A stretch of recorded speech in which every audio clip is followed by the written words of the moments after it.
ஆண்டவராகிய இயேசு கிறிஸ்துவின் நாமத்தில் வாழ்த்துக்கள். இதனாலும் எபிரேயர் 2வது அதிகாரத்தில் எபிரேய ஆக்கியோன் கொடுக்கிற முதல் எச்சரிப்பை குறித்து நாம் தியானிக்க போகிறோம்.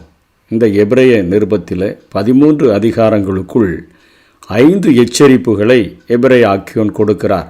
முதல் எச்சரிப்பு, ரட்சிப்பை அசட்டை பண்ணக்கூடாது என்று சொல்லி இந்த 2வது அதிகாரத்தில் அவர் பேசியிருக்கிறார்.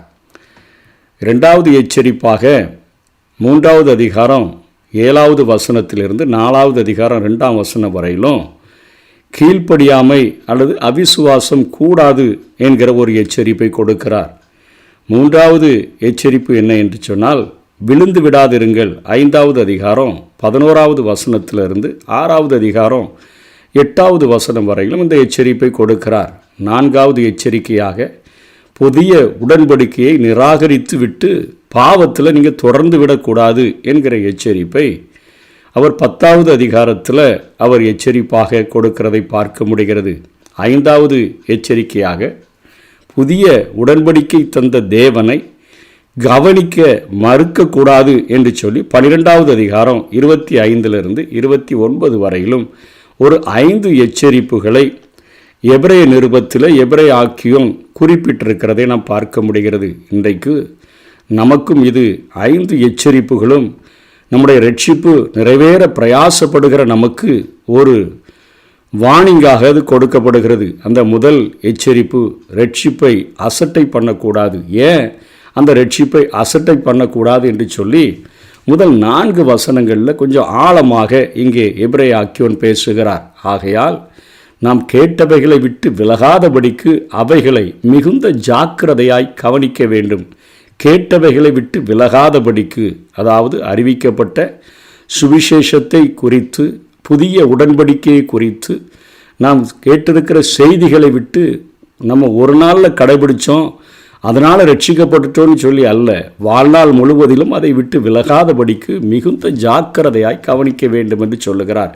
ஏனெனில் தேவதூதர் மூலமாய் சொல்லப்பட்ட வசனத்திற்கு விரோதமான எந்த செய்கைக்கும் கீழ்ப்படியாமைக்கும் நீதியான தண்டனை வரத்தக்கதாக அவர்களுடைய வசனம் உறுதிப்படுத்தப்பட்டிருக்க என்று சொல்லி முதல்ல தேவதூதர்கள் மூலமாக சொல்லப்பட்ட என்று இங்கே எபிரேய ஆக்கியோன் எதை குறிப்பிடுகிறார் என்று சொன்னால், சீனாய் மலையில் மோசே மூலமாக வந்த நியாயப்பிரமாணம், அதாவது யாத்ராகமம் 19வது அதிகாரத்திலே பார்க்கிறோமே, அந்த நியாயப்பிரமாணம் அவர்களுடைய நம்பிக்கையின்படி இது தேவதூதர்களினால தேவன் கொடுத்தார் என்று சொல்லி அவர்கள் நம்புகிறார்கள். கலாத்தியர் 3வது அதிகாரம் 19ஆம் வசனத்தில் அங்கே பவுல் அப்போஸ்தலன் கலாத்தியா நாட்டு சபைகளுக்கு எழுதும் பொழுது தேவதூதரை கொண்டு மத்தியஸ்தன் கையினாலே கட்டப்பட்டது என்றுதான் அங்கே எழுதுகிறார்.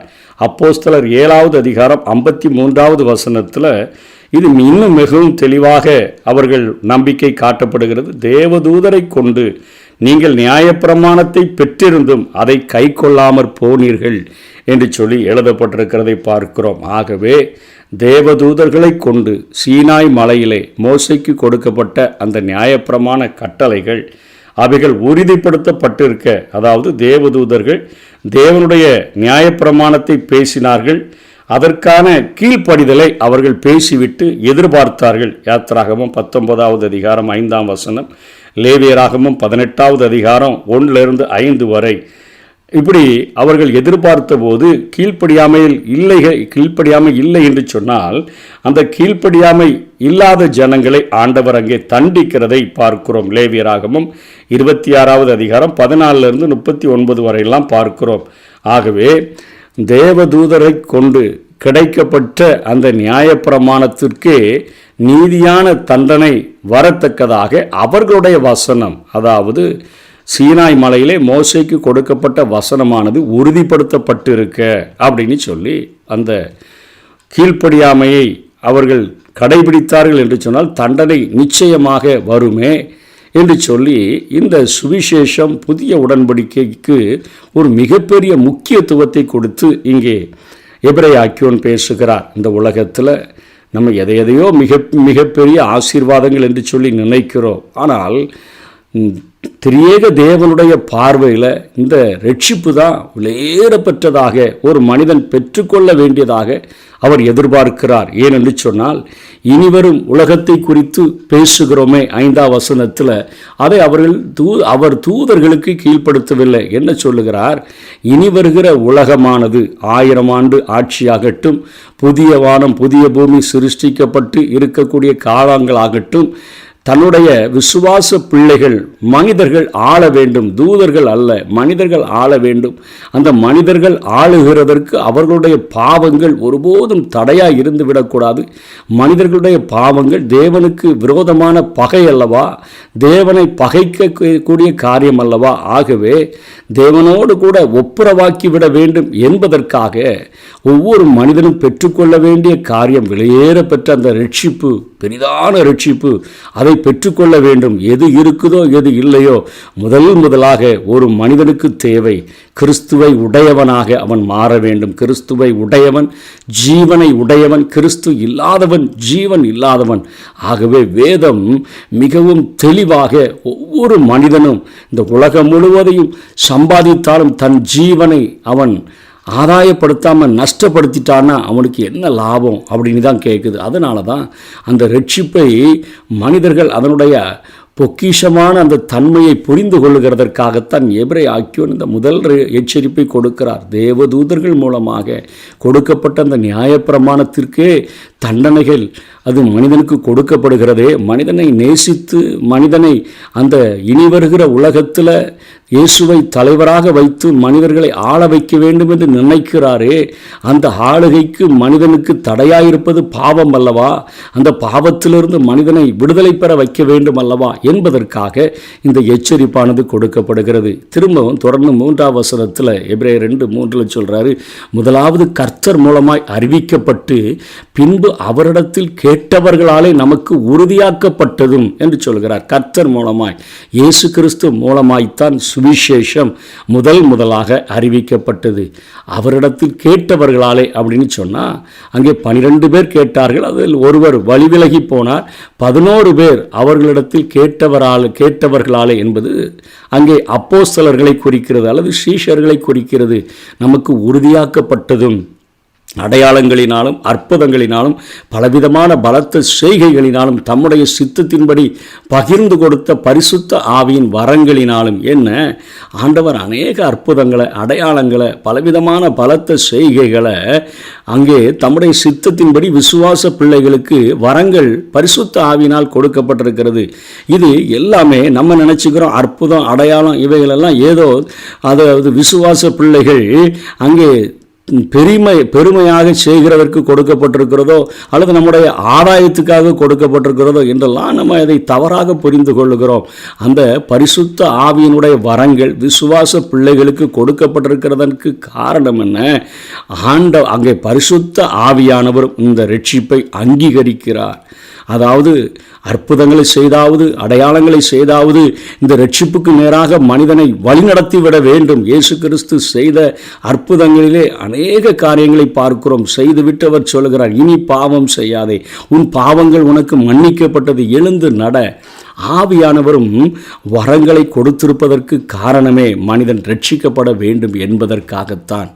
மனிதன் அந்த அங்கீகாரத்தை பெற்றுக்கொள்ள வேண்டும் என்பதற்காகத்தான் இங்கே இயேசு கிறிஸ்து இந்த ரட்சிப்பின் செய்தியை அறிவிக்கிறார்.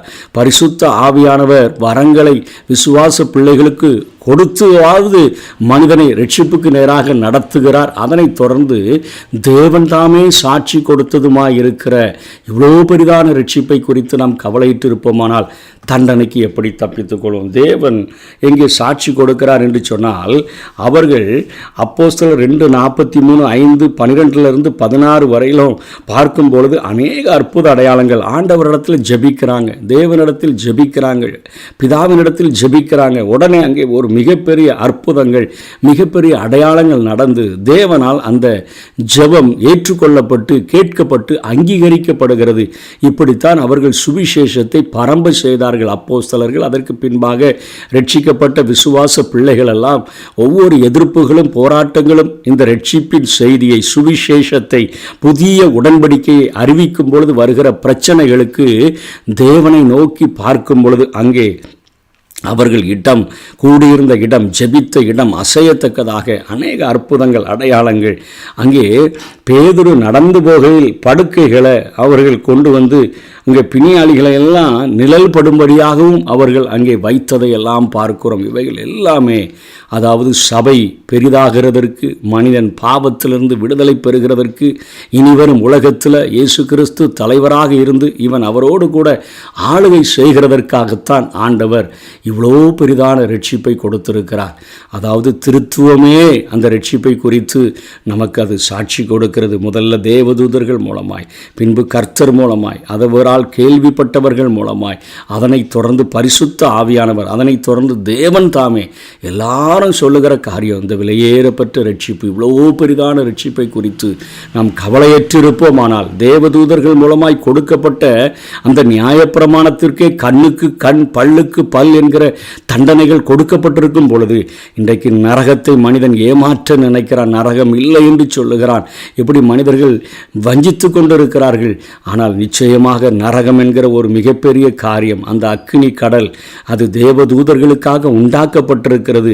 அதாவது விழுந்து போன தேவதூதர்களை அங்கே தள்ளும்படியாக அது கொடுக்கப்பட்டிருக்கிறது. அந்த தண்டனைக்கு நாம் ஒரு தரம் மரிப்பதும் பின்பு நியாய தீர்ப்படைவதும் எல்லா மனுஷனுக்கும் நியமிக்கப்பட்டிருக்கிறதை பாவத்தில் நிலைத்திருந்தோன்னு சொன்னால் தண்டனைக்கு எப்படி தப்பித்து கொள்வோம் என்று சொல்லித்தான் இங்கே ரட்சிப்பை அசட்டை பண்ணக்கூடாது என்று சொல்லி முதல் ரட்சிப்பை இங்கே எபிரேய ஆக்கியோன் வழங்குகிறார். ஆகவே மனுஷனை நினைக்கிறதற்கு, அவனை விசாரிக்கிறதற்கு அவன் எம்மாத்திரம் ஆண்டவர் இயேசு கிறிஸ்துவை தேவதூதரிலும் சற்று சிறியவராக கொஞ்ச நாளைக்கு மாற்றியிருந்தார். ஏன் அப்படின்னு சொன்னால், அங்கே ஆண்டவராகிய இயேசு கிறிஸ்து தன்னுடைய பாடு மரணத்தினாலே, தன்னுடைய சரீரத்தின் மூலமாக மனுக்குலத்திற்கு ஒரு மீட்பின் திட்டத்தை, ஒரு ரட்சிப்பை ஏற்படுத்தணும். குற்றமில்லாத ஒரு தெய்வத்தின் இரத்தம் சிந்தப்பட வேண்டும். அது சிந்தப்படுகிறதற்காக அவர் பாடு மரணங்களை ஏற்றுக்கொண்டு, உபத்திரவங்களை ஏற்றுக்கொண்டு அநேகம் பிள்ளைகளை மகிமைகளை சேர்க்கணுமே. அதற்காக